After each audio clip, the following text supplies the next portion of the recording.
So yun guys, we have new lesson. So ito po ay tungkol sa Figma tutorial. Okay, so ito po yung gagamitin natin for uh, digital wireframing. Okay, sa paggawa po ng uh, mobile or website interfaces or UI. Okay, so dito po sa Figma we have free offered functionalities. Actually siya ay totally or libre talaga.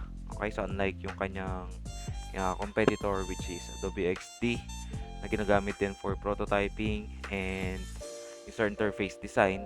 Okay, so ito po si Figma, meron siyang mga I think important functionalities na mga gamit nyo. So una po, meron siyang real-time collaboration.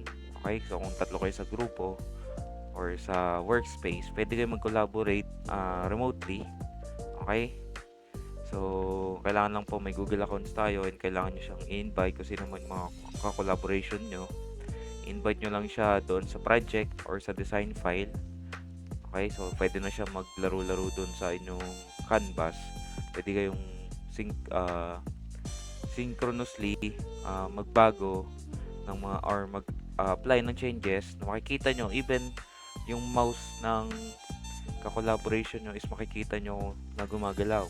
Or let's say nag-edit siya, makikita nyo kung ano yung ginagawa niya. Okay? So next naman po, meron siyang vector graphics editor. So meron siyang built-in na graphics editor doon sa loob.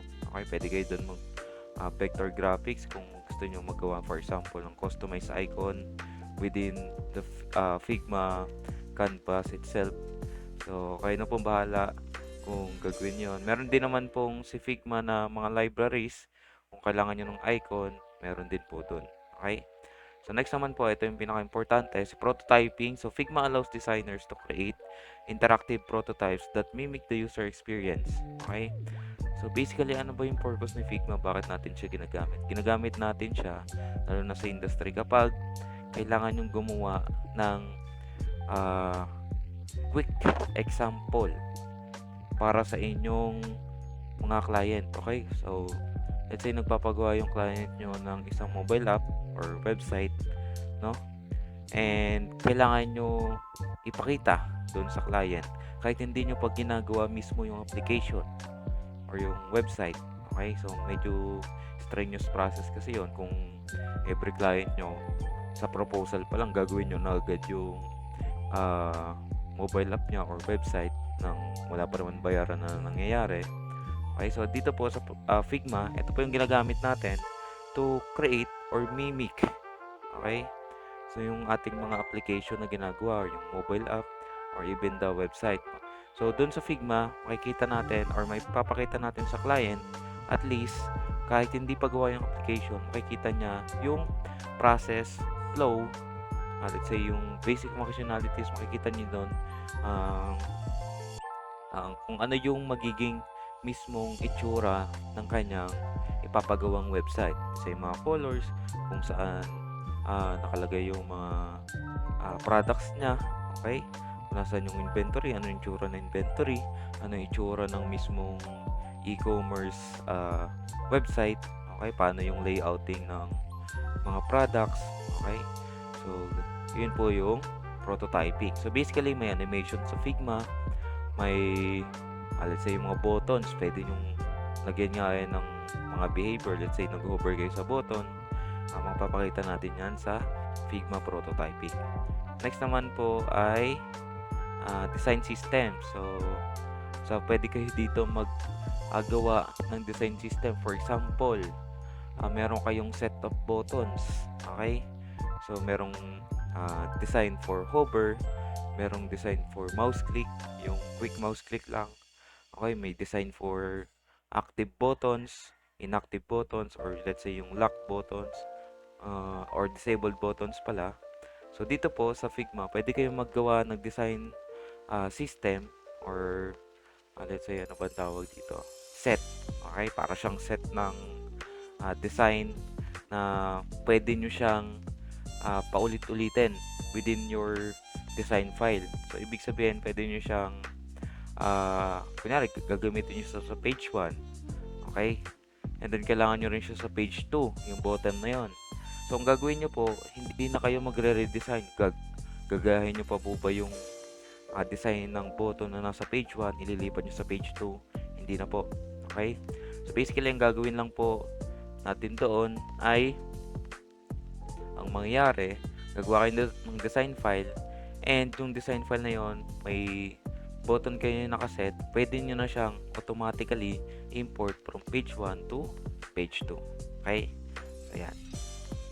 So, introduction tayo to Figma. So, dito po, ito yung tayo. So, ito. And dito na tayo sa Figma. So, pwede nyo siyang i-search sa Google.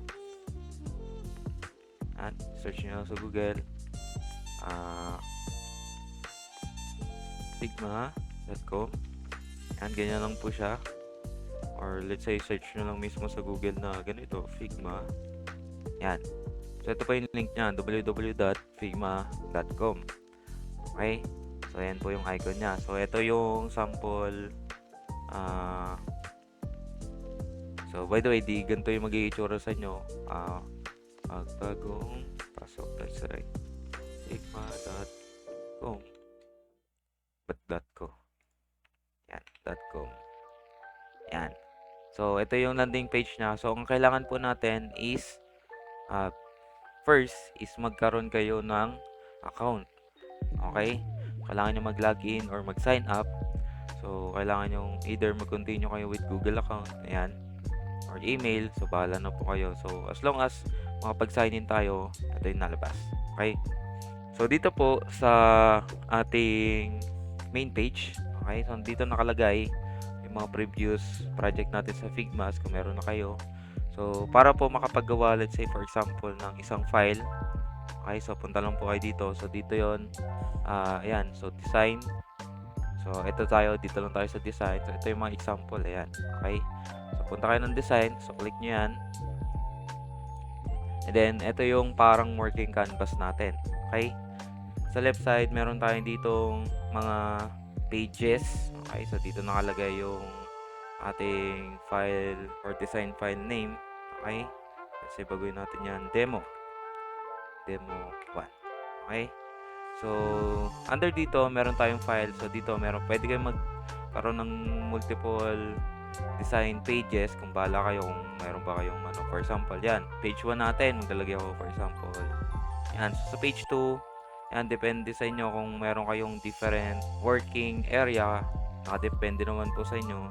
So, dito po, ang gagawin natin ay isang working area lang or page 1 lang tayo. Okay? So, dito, punta tayo. Meron tayong mga layers dyan. So, ngayon, wala pa. And then, meron tayong assets. So, dito po sa assets, ito yung sinasabi ko sa inyo na design system. Dito po, mamaya, magkakaroon tayo ng mga components, mga variants, mga ganyan na pwede natin gamitin multiple times or repetitive times sa ating design file. So, balik tayo dito. Punta muna tayo dito sa may baba. So, ito yung parang toolbar natin. So, una, yung mouse button natin. Yan, move, hand tool, scale. Yan. So, and then next naman po, ito naman pong frame. Okay, so frame, section, slice. So, si frame po, ito yung mostly ginagamit natin. So, yan, pwede kayong mag-customize ng frame. Yan. Okay. So, yan. So, depende kung anong gusto nyo. So, sa ating resolution, so may sinusunod tayo sa mobile. Meron tayong sinusunod na resolution or pixels, di ba?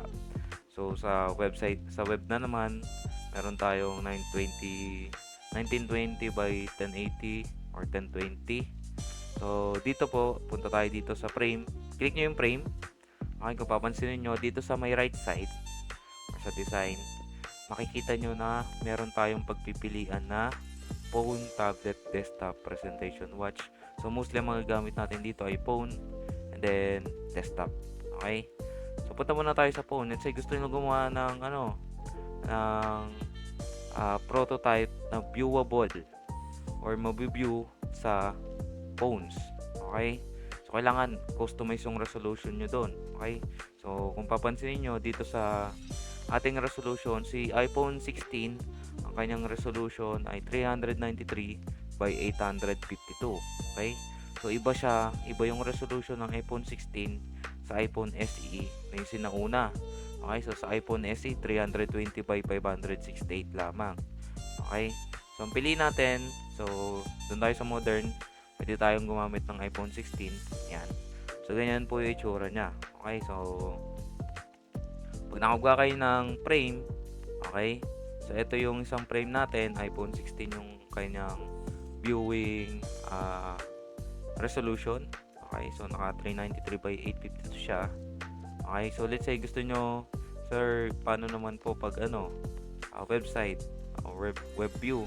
So dito kayo punta sa desktop. Pwede kayo mag-customize, okay? So katulad ng ginawa natin kanina, yan. Pwede kayo mag-customize. So ano po ba yung viewing angle ng desktop resolution? So ayan, 1920 by height 1080. Ayan. Then 1020. Yan. Okay, so ito yung para sa desktop or web.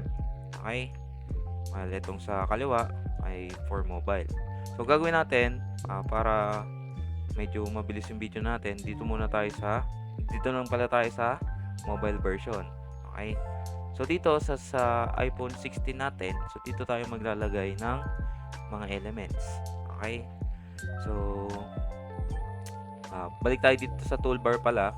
So sa paglalagay po ng elements, meron tayong mga ginagamit dito. Syempre sa elements natin, mostly comprises of shapes. Okay? So sa shapes natin, ito yung example. So meron tayong box. Okay? Yan. So punta muna tayo. Ito yung panggawa natin ng shapes. Kung anong shapes ba yung gusto nyo. Yan. Pwedeng line. Okay? Pwedeng line tayo. Pwedeng arrow. Yan. So pillow. Okay? Ellipse. Yan. Okay? Yan. And then, pwedeng polygon. So, mostly ang ginagamit naman natin dyan is rectangle at image or video. Nakita nyo pa yung passport picture ko. Yan. Okay? So, dito po tayo magagamit. For example, yan. Rectangle. So, ano po ba usually saan ba natin yan ginagamit? Anong component? Usually button.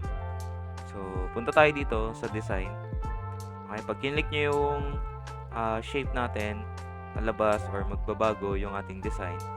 So, first off, punta muna tayo dito. Saan po ba yung, or ano tong default na to? Okay. So, nagbabago po siya, yan. So, eto yan, yung canvas natin. Pwede nyo baguhin yung kulay niyan. Kung gusto nyo white or black, sa akin, preferred ko yung kanina lang. Okay. So, naka-dark mode tayo. Okay. So, pag in-click nyo yung ating rectangle shape, pag-click nyo, magbabago yung ating laman sa design. So, dito po, pwede tayo mag-customize. Let's say, baguhin natin yung kanyang kulay. Gawa tayo ng button. Let's say, primary button. Ano yung kulay ng primary button natin sa Bootstrap? Ganyan. Okay. And then, yung kanyang border. So, fill. So, dito nyo po siya pabaguhin. Ito yung pambago ng kulay. What is the 100%? Ito po yung tinatawag natin na opacity. Okay? So, babaan nyo, gawin yung 50%. Ayan. So, magbabago yung kanyang opacity. Okay. So, balik tayo ng 100. Okay? So, ayan. So, dito po sa strokes, so dito tayo pwede maglagay ng mga borders. Okay? So, ito yung, by the way, width height. Kung gusto nyo baguhin yung width height. Okay? So, appearance. Show your cursor. So, appearance yata is parang opacity din. Yan. So, balik tayo sa stroke. So, lagyan natin siya ng border. Yan. So, ano po ba kulay ng border nun? Nawala na yung natin. Swatch. Natig ganito. Okay? So, lagyan siya ng border and then yung stroke. Medyo taasan nyo yung kanyang Ayan. Okay? So, mas visible na. Okay. So, sa mga buttons natin, syempre yan ay may text sa loob. So, sa paglalagay po ng text, nandito po siya. So, ito pala yung, by the way, so, ito yung text muna. So, text, let's say, ito ay login. Gawin natin tong pagbabago ng font style. punta kayo dito sa typography. Ayan, pag na-select nyo naman yung text, automatic nagbabago yung ating design panel. Okay? So, yun. Gusto ko siya center and then middle. Ano, wala na. Uy, dito lang tayo pala. Ito pala yung center, middle. Okay? So, yan. So, ito pala yung alignment. Okay. So, proceed tayo. Let's say, baguhin ko yung font style. Ayoko nung enter. Kasi pa-pins tayo. May siyang pa-pins. Then, taasan natin ang kanyang font size. Yan yung tugma. Line natin. Yan. Ito. Okay. So, by the way, yung alignment, I'm not sure kung familiar na kayo dyan. Sa same lang din po yan sa Microsoft Word. Kung gumagamit kayo ng Microsoft Word. Basically, select nyo lang yung dalawa. For example, silagin natin nun dyan. And then, itong parent element and then yung child element. Or yung isang element is nandito. Para ma-center nyo siya sa gitna mismo. Yan. Gamit kayo ng position. Okay? Yan. So, meron na tayong button. Yan. So, ipangan yung button. Gawin natin siya. Yan. So, ito yung pang-position na ano. Gawin natin rounded. 30. Kasi, pangit. 5 lang. Yan. Okay. Much better. Pwede rin kayo maglagay dyan ng sample drop shadow. Yan. Okay. Meron na tayong button. Okay. Yan. So, ayun yung basic element na pwede natin gawin. Okay. So, kung gusto nyo maggawa ng vector arch nyo dito, yan. Pwede.